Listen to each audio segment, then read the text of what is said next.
बिस्मिल्लाहिर्रहमानिर्रहीम अस्सलाम वालेकुम। Welcome back to my YouTube channel. जी व्यूअर्स, आज के इस इम्पोर्टेंट लेक्चर्स के अंदर आज हमने डिस्कशंस करनी है एएसएफ के ऊपर, एयरपोर्ट सिक्योरिटी फोर्सेस में जो अब रिटन एग्ज़ाम स्टार्ट होने वाले हैं उसमें कारपोल का जो रिटन एग्ज़ाम है उसके सिलेबस के बारे में आज हम डिस्कस करेंगे। तो कारपोल के हम सारी चीज़ों को आज हम कवर करने जा रहे हैं। इसमें आज हम बुक्स को स्टडी करेंगे, कौन कौन सी बुक्स हैं जिसको हमें स्टडी करना चाहिए, एंड उसके बाद 5 ईयर्स पास्ट पेपर्स के बारे में आपको मैं बताऊंगा। ठीक है, तो ये सारी चीज़ें जो हैं इस लेक्चर्स के अंदर आज हम कवर करेंगे। तो ये लेक्चर्स की में बहुत इंपॉर्टेंट लेक्चर है, इसको मिस मत कीजिएगा।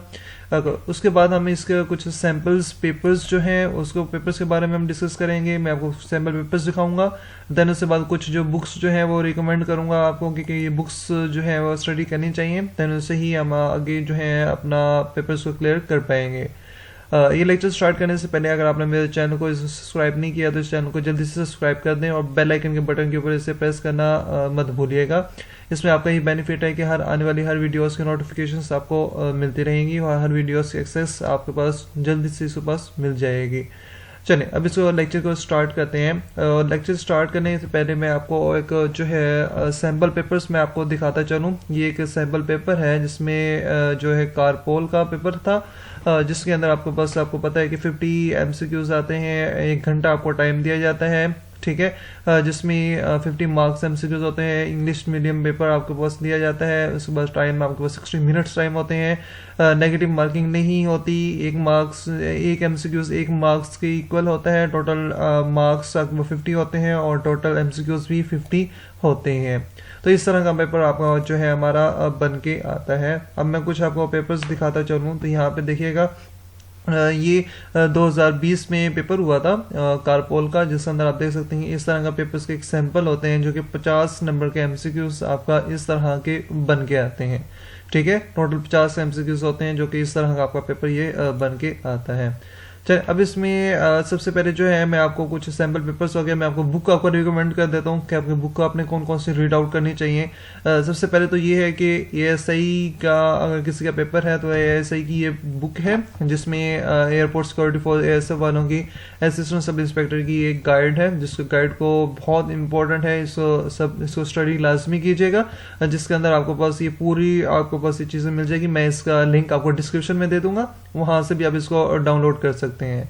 तो ये सारा आप स्टडी कर सकते हैं। देखिए यहाँ पे आपको जो है स्टडी मटेरियल्स सारी चीज़ें आपको मिल जाएंगी। उर्दू के अंदर भी आपको पता है कि ये सारी चीज़ें आपको मिल जाएंगी। देन उसके बाद यहाँ पे आप पेपर्स हल करने का तरीकाकार भी आपसे अब यहाँ पे दिया हुआ है, यहाँ पे आप इसको स्टडी कर सकते हैं, सारा कुछ इसको आप पढ़ सकते हैं। देन उसके बाद यहाँ पे कुछ ASF का थोड़ा सा इंट्रोडक्शन है, गाइड्स हैं, उसके बाद सैम्पल पेपर्स यहाँ पे देखें, ये सैम्पल्स पेपर आपके पास आ रहे हैं। ठीक है, कि इस तरह का सैम्पल पेपर आपका बन के आता है। ठीक है, तो इसको अच्छे से अब इसको रीड आउट कीजिए। देखें यहाँ पे सारा आपको पास गाइडलाइन दी हुई है। इंग्लिश के बारे में आपको बताया गया है कि इंग्लिश के बारे में ये चीज़ें आप इसको कवर कर सकते हैं। अब यहाँ पे प्रैक्टिस की एक्सरसाइजेस भी दी हुई है कि आप इनको एक्सरसाइज को अच्छे तरीके से इसको करिएगा। उसके बाद आपको इंग्लिश का पोर्शन है, आपके पास देखिए आंसर की एंटोनियम्स भी आ जाते हैं, सिनोनियम्स भी इसके अंदर मौजूद हैं।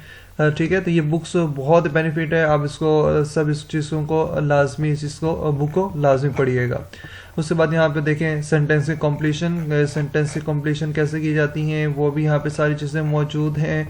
ठीक है, एनालॉगीज भी यहाँ पे मौजूद हैं। ठीक है, तो इंग्लिश के बहुत बेतहाशा चीज़ें इसके अंदर मौजूद हैं जो कि आप बड़े अच्छे तरीके से यहाँ से इसकी तैयारी आप यहाँ पे कर सकते हैं।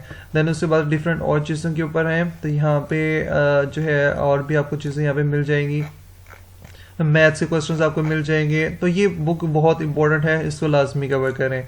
देन उसके बाद एक सेकंड बुक है जो कारपोल की बुक है, कारवान वालों की पब्लिशर्स ने, जिसमें ये कारपोल के लिए आपको गाइड है जो कि आप यहाँ से इस बुक को ये भी स्टडी आप कर सकते हैं। देखिए यहाँ पे कंटेंट्स में आपको नजर आ रहा है, इंग्लिश के बारे में डिफरेंट सारी चीज़ें आपको नजर आ रही हैं कि general knowledge, geography, ocean, seas, important idioms, इस आइलैंड्स, सारी चीज़ें आपको यूनिवर्स, सारी चीज़ें आपको यहाँ पर नज़र आ रही है। पाकिस्तान स्टडी भी, इस्लामियात भी, कंप्यूटर, मैथ्स, ये सारी चीज़ें आपको यहाँ पे नज़र आ रही हैं। तो इंग्लिश के यहाँ पे पोर्शन, ये इंग्लिश का पोर्शन है, तो सारे पोर्शन यहाँ पे डिटेल के साथ आप इसको स्टडी आप कर सकते हैं। तो ये बुक बहुत हेल्पफुल है, मैं इस बुक का भी लिंक मैं आपको डिस्क्रिप्शन में दे दूँगा।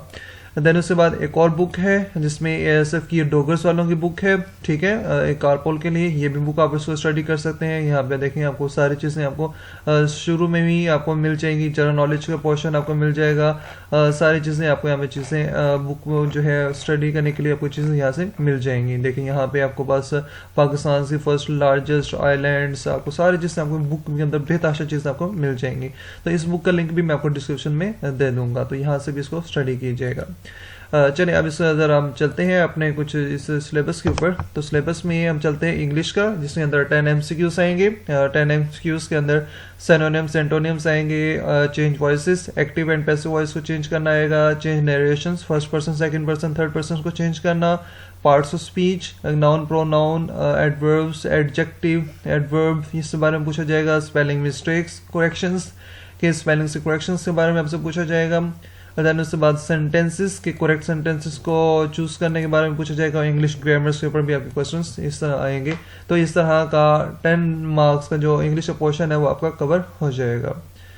ओके, देन अब आते हैं जनरल नॉलेज के अंदर। यहाँ पे जनरल नॉलेज पे भी 10 MCQs आएंगे, जिसके अंदर वर्ल्ड के lakes, dams, canals, currencies, desert, seas, oceans, world के कैपिटल्स, करेंसीज, वर्ल्ड की जियोग्राफी, वर्ल्ड के organisations, UNO, FLO, ILO, UNESCO, ठीक है, food agriculture organisations, IMF, world bank, OIC, ठीक है, इस तरह डिफरेंट ऑर्गेनाइजेशन के बारे में पूछा जाएगा। वर्ल्ड के डेज और इवेंट्स के बारे में पूछा जाएगा। तो इस तरह का 10 मार्क्स MCQs आपका पोर्शन का यहाँ पे कवर होगा इस तरीके से। देन उसके बाद पाकिस्तान स्टडी। पाकिस्तान स्टडी का आपको पता है कि पाकिस्तान की history, geography, events, places, famous personalities, governments related Pakistan के MCQs। उसमें आपके पास जो है constitutional history of Pakistan, general aspects of Pakistan आ जाता है, जियोग्राफी ऑफ पाकिस्तान। उसके बाद geography of Pakistan, Pakistan constitutional amendments, Pakistan की जनरल इंफॉर्मेशन, इस तरह का MCQs जो है पाकिस्तान स्टडी का MCQs से पोर्शन आपका कवर होगा इन सब चीज़ों से। देन उसके बाद इस्लामिक स्टडी, इसमें 5-7 MCQs इस्लामिक स्टडी के आएंगे। इसमें बेसिक क्वेश्चन अबाउट इस्लाम, इस्लाम के बेसिक क्वेश्चन के बारे में पूछा जाएगा कि पिलर्स ऑफ इस्लाम क्या हैं, बैटल्स, कुछ जंगें पूछी जाएंगी, कुरान पाक के बारे में पूछा जा सकता है, खलीफा के बारे में, ऑब्लिगेटरी एंड इस्लामिक हिस्ट्री के बारे में। ये सब पोर्शन जो है 5-7 नंबर के आपके इस्लामियात के पोर्शन इस तरह से कवर होगा। देन उसके बाद बेसिक मैथ्स के क्वेश्चन आएंगे, जिसके अंदर परसेंटेज के क्वेश्चन आते हैं, डेसिमल पॉइंट्स के, उसके बाद एडिशन, सब्ट्रैक्शन, मल्टीप्लिकेशन, डिवीजन के क्वेश्चंस, डेज से रिलेटेड क्वेश्चंस आएंगे, प्रॉफिट लॉस जो है उसके बारे में, प्रोपोर्शन, रेशियोज और फ्रैक्शन टाइप के क्वेश्चंस और आई की क्वेश्चंस आपसे पूछे जा सकते हैं। तो इसके बाद हमारे पास ASF के एक्ट के बारे में पूछा जाएगा 1975 के, जिसमें 4 से 5 नंबर के MCQs आते हैं। ASF से रिलेटेड आएंगे, ASF की ड्यूटीज से रिलेटेड, ASF के एक्ट से रिलेटेड और ASF के इवेंट्स और इंसिडेंट से रिलेटेड। तो इस तरह का टोटल सब मिला मिलो के आपका जो है 50 मार्क्स MCQs यहाँ पे बन के आएंगे। तो ये कोई टेक्निकल मुश्किल चीज़ नहीं है, आप इनको साथ साथ इस चीज़ों को पढ़ते रहें, आप इंशाल्लाह इस टेस्ट को कवर कर सकते हैं। देन उसके बाद इसमें कुछ इंपॉर्टेंट नोट है, तो इस चीज़ को याद रखिएगा कि MCQs की तादाद की तरतीब चेंज हो सकती है, ठीक है। MCQs इंग्लिश के 10 MCQs मैंने आपको बताए हैं, तो ये 8-9 भी हो सकते हैं, 12-13 भी हो सकते हैं। तो ये MCQs की तादाद को चेंज कर सकते हैं, लेकिन सब्जेक्ट्स ही रहेंगे, ठीक है। और जो MCQs की तादाद भी ऑलमोस्ट सेम ही रहती है, कभी कभार वो किसी पोर्शन में कम या ज़्यादा कर सकते हैं, ठीक है। तो इस चीज़ को याद रखिएगा। तो ये आज हमने जो है सिलेबस के बारे में हमने डिस्कस किया है। होप सो आपको ये सारी चीज़ें कवर हो गई होंगी, समझ आ गई होंगी। अगर किसी को कोई क्वेश्चन है तो मुझसे कमेंट्स करके मुझसे चीज़ें पूछ सकते हैं। तो इंशाल्लाह मिलते हैं नेक्स्ट वीडियो में नेक्स्ट टॉपिक के साथ, UDC और LDC के सिलेबस के साथ।